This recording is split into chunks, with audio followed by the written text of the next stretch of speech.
Nabi Adam, rojulan, ya, seorang laki-laki, tualan, yang berpostur tubuh tinggi. Ada riwayat yang mengatakan bahwa tinggi Nabi Adam itu adalah situna dhiro'an, 60 hasta. Satu hasta itu dari sikut ke ujung jari. Yang kurang yakini bahwa surga yang dulu Adam tinggal di dalamnya itu di langit, ya, dan iblis itu masih mampu menggoda Adam di langit, ya, di surga, sedangkan dia telah dikeluarkan. Maka jawabannya seperti ini, ya, salah satunya annahu iblis muni'ah, dilarang, min dukhulil jannah, dari memasuki surga, mukroman, dengan cara yang terhormat.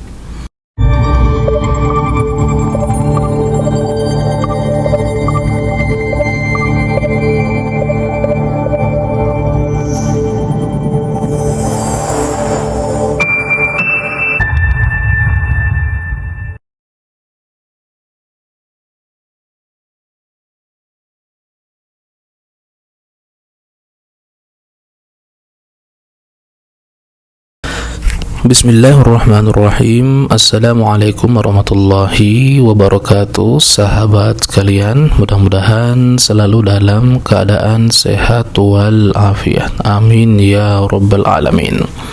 Nah, insyaallah pada kali ini kita akan melanjutkan pembahasan daripada pertemuan yang sebelumnya. Nah, di sini ada judul ba'du, ya, sebagian sifatu Adam, sifat-sifat daripada Nabi Adam alaihi salam. Nah, di sini akan dijelaskan beberapa sifat, ya, beberapa sifat-sifat yang dimiliki oleh Nabi Adam alaihi salam. Nah, pembahasan ini berkaitan dengan pembahasan sebelumnya yang kita telah bahas, ya, mengenai bagaimana Allah Subhanahu wa taala itu memuliakan Nabi Adam alaihi salam, memerintahkan seluruh makhluk untuk bersujud kepadanya, kemudian juga mengajarkan kepada Nabi Adam alaihi salam seluruh nama-nama yang ada di alam semesta.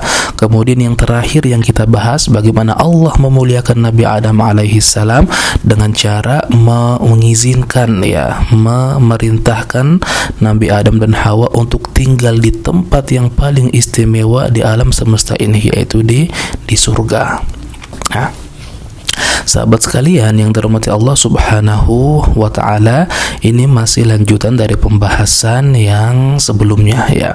Nah, di sini bagaimana, ya, sifat-sifat yang dimiliki oleh Nabi Adam alaihi salam, kita perhatikan, ya. Warawa, dan meriwayatkan Ibnu Abi Hatim dari Ubay bin Ka'ab, qala, ya, berkata, Ubay bin Ka'ab berkata, qala Rasulullah sallallahu alaihi wasallam, Rasulullah sallallahu alaihi wasallam bersabda, innallaha, sesungguhnya Allah, khalaqa, menciptakan Adam, Nabi Adam, rojulan, ya, seorang laki-laki, tualan, yang berpostur tubuh tinggi. Ada riwayat yang mengatakan bahwa tinggi Nabi Adam itu adalah situna dhiro'an, 60 hasta. Satu hasta itu dari sikut ke ujung jari, yang kurang lebih setengah meter. Kalau 60 hasta, ya, kurang lebih satu hasta. Kalau satu hasta setengah meter, berarti 60 hasta sekitar 30 meter. Jadi postur Nabi Adam alaihi salam, ya, kurang lebih seperti itu, ya. Kemudian, ya, ini sifat yang pertama, ya, posturnya tinggi. Yang kedua, kathiro sya'rir ra'si, jadi rambutnya Nabi Adam alaihi salam itu kathir, itu lebat, ya.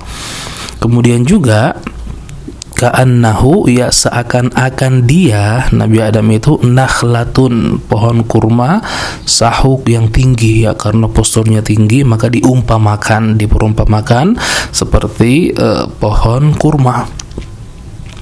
Kemudian falamma tatkala dzaqa, ya, memakan, ya, atau, ya, memakan asyajarota, ya, pohon atau buah dari pohon yang terlarang di surga, apa yang terjadi? Sakoto, terlepas, ya, anhu, darinya, libasuhu, pakaiannya. Jadi ketika Adam alaihi salam digoda oleh iblis, syaitan, mendekati bahkan memakan buah yang telah dilarang oleh Allah Subhanahu wa taala, maka langsung ya saat itu pakaiannya langsung terlepas. Nah, fa awwalu, maka pertama kali ma bada, yang nampak minhu darinya, ya dari tubuh Nabi Adam, auratuhu, auratnya. Falamma tatkala nadhara ila, Adam melihat ke auratihi, auratnya, ja'ala, ya Adam menjadi yashtaddu fi, lari, ya, al jannah, di surga. Artinya ketika Adam pakainya terlepas, dia langsung lari, panik ya, mencari tempat agar bisa menutupi auratnya. Nah, ketika Adam berlari di surga, apa yang terjadi? Fa akhadhat, ya, maka tersangkut. Nah, di sininya tersangkut, sya'rahu, rambutnya, syajaratun, pohon, ya, maka rambut Adam itu tersangkut di dahan pohon, ya, karena posturnya tinggi, ya, mungkin seperti pohon, maka ketika Adam melari di surga, maka rambut Nabi Adam alaihi salam itu tersangkut dengan pohon. Fanaza'aha, maka pohon itu yang tumbang. Nah, di sini menunjukkan bahwa rambut Nabi Adam alaihi salam kuat sekali, ya, bahkan ketika tersangkut di dahan pohon pun bukan rambutnya yang tercabut, tapi pohon itu yang jatuh, pohon itu yang tumbang. Nah, kemudian fanadahu, maka memanggilnya. Jadi Adam dipanggil, Ar-Rahman, Allah, ya, Allah memanggil Nabi Adam alaihissalam, atau Allah menyeru Nabi Adam alaihissalam, ya Adam, wahai Adam, minni, dariku, tafir, engkau mau kabur. Ya Adam, minni tafir, wahai Adam, kamu mau kabur dari saya. Ya, falamma, ya, tatkala sami'a, Ada mendengar kalamar Rahman, ya, pembicaraan atau seruan Tuhan, ya, seruan Allah Subhanahu wa taala. Qala, maka Adam berkata, ya Rabbi, wahai Tuhanku, la, tidak. Artinya, wahai Tuhanku, aku tidak kabur. Walakin, akan tetapi, istihyaan, rasa malu yang ada di dalam diriku karena auratku terbuka, ya, atau tampak. Nah, sahabat sekalian, di paragraf ini berarti kita memahami ada beberapa sifat Nabi Adam alaihi salam. Yang pertama adalah posturnya itu tinggi, ya, sebagaimana yang disebutkan di beberapa riwayat, yaitu tingginya situna dhiro'an, 60 hasta. Satu hasta itu dari sikut sampai ujung jari. Kemudian juga rambutnya itu tebal, lebat, sehingga pohon ketika tersangkut di dahan pohon, bukan rambutnya yang tercabut, tapi pohon itu yang tumbang. Betapa kuatnya rambut Nabi Adam alaihi salam. Yang ketiga juga, sifat Nabi Adam alaihi salam sangat pemalu sekali. Padahal kalau kita perhatikan, saat itu ketika auratnya terbuka, ya, tidak ada orang lain, ya, mungkin yang ada Adam dan istrinya. Ya, meskipun demikian, ya, Adam juga merasa sangat malu sekali. Dari sini dapat kita mengambil pelajaran bahwa meskipun kita sendirian, ya, kalau bisa aurat kita tetap tertutup juga, ya, karena bukan hanya ada kita, ada makhluk lain yang mungkin melihat kita, ya, ada makhluk lain, ada syaitan, ada jin dan lain, ya, sebagainya. Nah, sahabat sekalian yang dirahmati Allah Subhanahu wa taala, nah, kemudian pembahasan selanjutnya masih berkaitan juga, yaitu tentang labthu Adam, ya, waktu Nabi Adam alaihi salam fil jannah, ketika di surga. Artinya berapa lama Adam di surga? Wahubutuhu, dan turunnya minha, dari surga tersebut, atau keluar dari surga tersebut. Jadi berapa lama Adam di surga dan bagaimana Adam dikeluarkan dari surga tersebut. Nah, kemudian dijelaskan di sini bahwa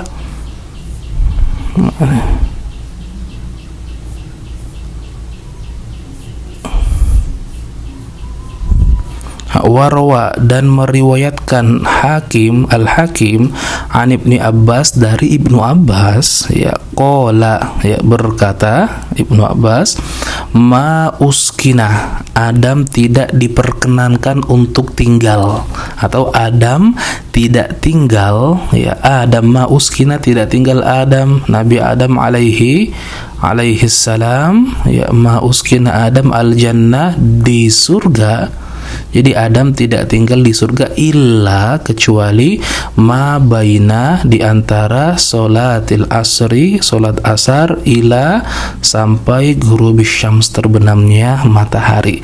Jadi durasi atau tempo ketika Adam tinggal di surga itu ternyata tidak lama, hanya seperti dari salat asar ke waktu terbenamnya matahari, hanya beberapa jam saja.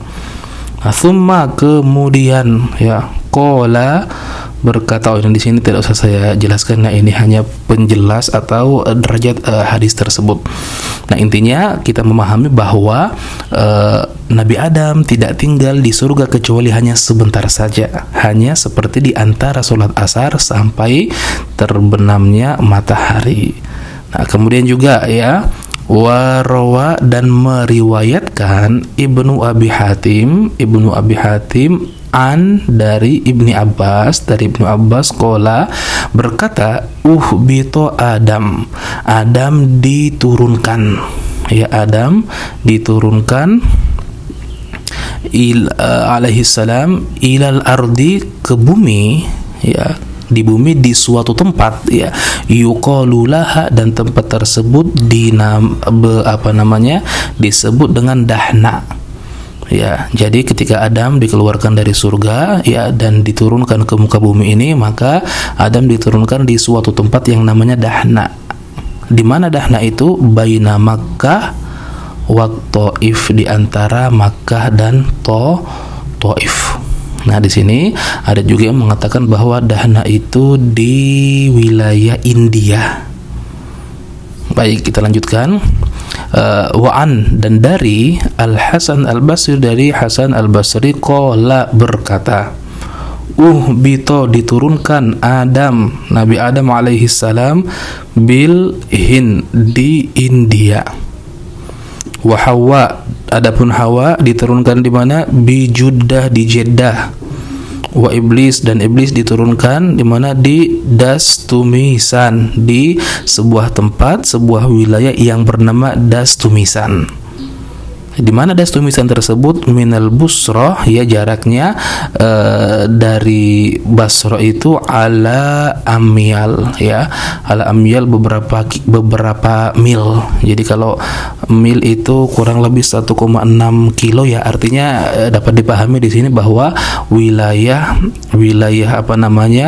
Dastumisan ini adalah wilayah yang terletak di dekat daripada Basrah. Nah, kemudian wa uhbito, dan diturunkan al-hayyatu, ular, bi Asbahan, di sebuah wilayah yang bernama Asbahan, ini di Iran. Nah, nanti kita akan bahas kenapa ada disebut hayyah di sini, ada disebut ular, ada iblis, ada Adam alaihi salam, ada Siti Hawa. Nanti kita akan ada pembahasan setelahnya. Nah, rawahu ibnu Abi Hatim. Nah, kemudian di sini warwa, dan meriwayatkan Muslim wan Nasa'i, Imam Muslim dan Imam An-Nasa'i, an Abi Hurairah, dari Abu Hurairah, qala, berkata, qala Rasulullah sallallahu alaihi wasallam, ya, Rasulullah sallallahu alaihi wasallam bersabda, khairu yaumin, sebaik-baik hari, ya, tolaat, ya, terbit fihi, di dalamnya, ya, sebaik-baik hari yang terbit padanya, ya, asyamsu, matahari, yaumul jum'ah, hari Jumat. Jadi sebaik-baik hari adalah hari Jumat. Mengapa fihi, di dalamnya atau pada hari Jumat tersebut? Khuliqa Adam itu diciptakan. Wa fihi, dan di dalamnya atau di hari Jumat tersebut udkhilal jannah, Adam dimasukkan ke dalam surga. wa fihi, dan padanya atau di hari Jumat tersebut ukhrija minha, Adam itu dikeluarkan dari surga. Jadi hadis ini kita pahami bahwa hari yang terbaik adalah hari Jumat. Mengapa? Di dalamnya Adam diciptakan, padanya Adam dimasukkan ke surga, dan juga di hari Jumat Adam dikeluarkan dari surga. Artinya peristiwa dari penciptaan Nabi Adam, dimasukkan ke surga dan dikeluarkan dari surga itu terjadi dalam satu hari. Dia begitu cepat ya, di satu hari, yaitu hari Jumat. Nah, sahabat sekalian yang dirahmati Allah Subhanahu wa taala, tadi kita sempat membahas mengenai penyebutan al-hayyah, ada ular. Ya, ini ada unsur lain ya dari kita sebutkannya. Kalau misalkan peristiwa bagaimana Adam digoda oleh iblis, ya, ada Adam alaihi salam, kemudian ada Siti Hawa, dan ada iblis. Nah, di sini ada disebutkan juga al-hayyah, ada ular. Nah, bagaimana kita penjelasannya? Nah, dijelaskan di sini, ada pembahasannya. Kemudian syubhatun wa jawabuha. Ada beberapa syubhat ataupun hal-hal yang membuat orang masih bingung, dan bagaimana cara menjawabnya. Nah, baik, yang pertama, fa in qila, apabila dikatakan, fa idza kanat, ya, apabila, ya, jannatu Adam, surga yang dulu Adam tempati, ya, allati, yang ukhrija minha, yang Adam diusir atau dikeluarkan darinya, fis sama, surga itu berada di langit, kama yaquluhu, sebagaimana yang dikatakan oleh jumhur minal ulama, oleh jumhur ulama atau mayoritas para ulama. Ya, fa kaifah, ya, bagaimana mungkin, tamakkana, ya, bisa atau mampu iblis min dukhulil jannah, ya, untuk masuk ke surga tersebut. Mengapa? Waqad turida, ya, karena iblis telah diusir, ya, min hunalik, dari surga tersebut, tordan qadariyah, dengan diusir yang tidak boleh tidak boleh masuk lagi. Artinya karena peristiwa iblis diusir dari surga itu kan sebelum peristiwa Adam memakan pohon atau buah dari pohon yang terlarang. Karena ketika iblis disuruh sujud oleh Allah Subhanahu wa taala, maka iblis tidak mau sujud, maka diusir dari surga. Nah, setelah itu kan tidak bisa kembali lagi. Nah, bagaimana mungkin dia bisa masuk untuk menggoda Adam? Nah, kira-kira seperti itu. Nah, kemudian karena sudah diusir, kemudian disediakan wal qadari, ya, sesuatu yang Allah sudah tetapkan, ya. Artinya ketika Allah sudah menetapkan bahwa iblis tidak bisa kembali, tidak bisa lagi tinggal di surga, la yukhalaf wa la yumana, tidak mungkin hal tersebut bisa dilanggar. Apalagi ini merupakan ketetapan Allah Subhanahu wa taala. Nah, ketika ada pertanyaan seperti ini, bagaimana menjawabnya, ya? Fal jawab, maka jawaban daripada pertanyaan tersebut, ya, anna, bahwasanya, hadza bi'ainihi, ya, perkataan ini, pernyataan ini, istadalla bihi, merupakan dalil, ya, man yaqulu, bagi mereka yang mengatakan, inna, sesungguhnya, al jannata, surga itu, ya, allati, yang kana fiha, yang dulu Adam di dalamnya, ya, kana fiha Adam, fi al ardi, itu di dunia, la fis sama, tidak di langit.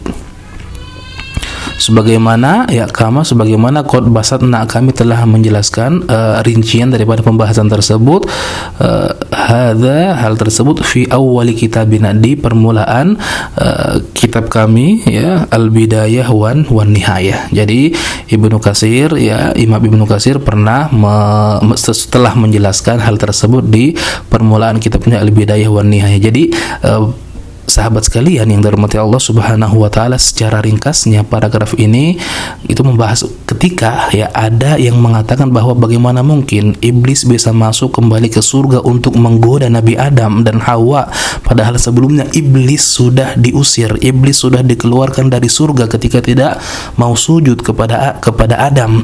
Maka pernyataan tersebut adalah dalil bagi mereka yang berpendapat bahwa surga yang dulu ya ditempati oleh Nabi Adam alaihi salam itu tempatnya di bumi, bukan di langit. Nah, ini bagi mereka yang berpendapat seperti itu. Nah, adapun jumhur ya, atau mungkin saya cenderung kepada pendapat jumhur yang menyatakan bahwa surga yang dulu ditempati Adam itu ya di langit ya, bukan di bumi.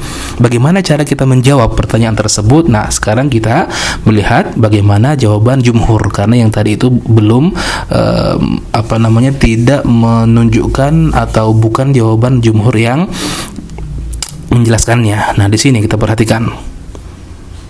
Wa ajabah, dan menjawab al-jumhur, mayoritas ulama, bi ajwibah, dengan beberapa jawaban. Ahaduha, salah satunya, annahu, bahwasanya iblis itu, jadi ini jawaban ya, ini jawaban ketika kita meyakini bahwa surga yang dulu Adam tinggal di dalamnya itu di langit ya, dan iblis itu masih mampu menggoda Adam di langit ya, di surga, sedangkan dia telah dikeluarkan. Maka jawabannya seperti ini ya, salah satunya annahu, iblis muni'ah, dilarang, min dukhulil jannah, dari memasuki surga, mukroman, dengan cara yang terhormat. Jadi iblis dilarang masuk ke surga dengan cara yang terhormat. Fa'amma, adapun ala wajhis sariqah, ketika dia mau masuk dengan cara sembunyi-sembunyi, wal ihana ya, dengan intinya dengan cara yang tidak lazim ya, dengan cara sembunyi-sembunyi ataupun dengan cara lain, intinya tidak dengan cara terhormat, fala yamtani, maka hal itu bisa dilakukan ya. Walihada, oleh karenanya, qala ba'duhum ya, sebagian mereka mengatakan ya, dan hal ini juga kama jaa, sebagaimana juga yang ada fit Taurah ya, dalam kitab Taurat ya, annahu, bahwasanya iblis itu dakhala. Jadi iblis ketika mau memasuki surga, bagaimana caranya? Dakhala, iblis itu masuk masuk ke dalam famil hayyah, mulut ular, masuk ke ular, ilal jannah, ke surga. Jadi iblis tidak bisa masuk ke surga, tapi dia masuk melalui ular, dan ular itulah nanti yang akan masuk ke surga. Nah, inilah ada kaitannya tadi kenapa ada disebut ular, yang nantinya ular diturunkan juga, dikeluarkan juga dari surga. Nah, ini jawaban yang pertama. Jadi simpelnya, kenapa iblis bisa menggoda padahal iblis sudah dikeluarkan dan tidak boleh masuk ke surga?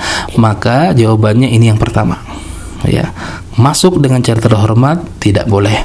Tetapi ketika dia masuk dengan cara dia sembunyi-sembunyi atau dengan cara lain atau menyamar dan lain sebagainya, maka itu tidak menutup kemungkinan. Inilah jawaban jumhur yang pertama.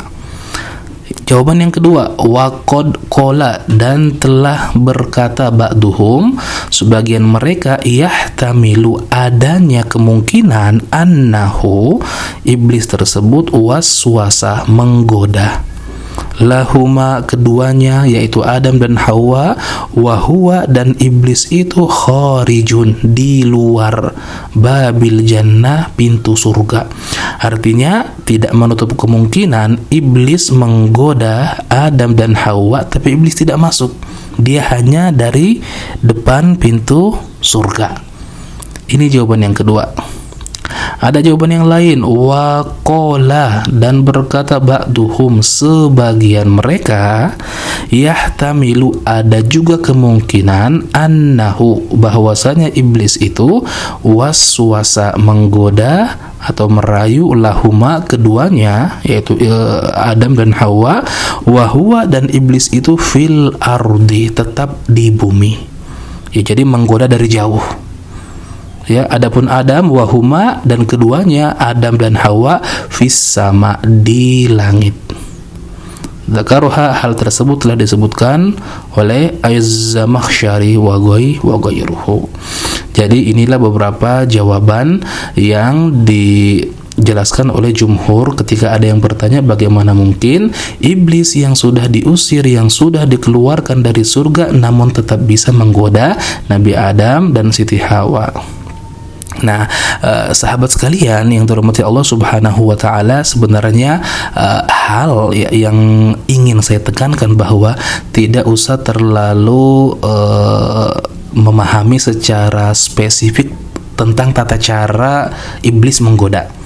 Yang paling penting untuk kita pahami bahwa iblis berhasil menggoda Nabi Adam dan Siti Hawa hingga keduanya itu melanggar aturan Tuhan. Cukup itu. Adapun tata caranya yaitu tidak terlalu penting untuk kita ketahui.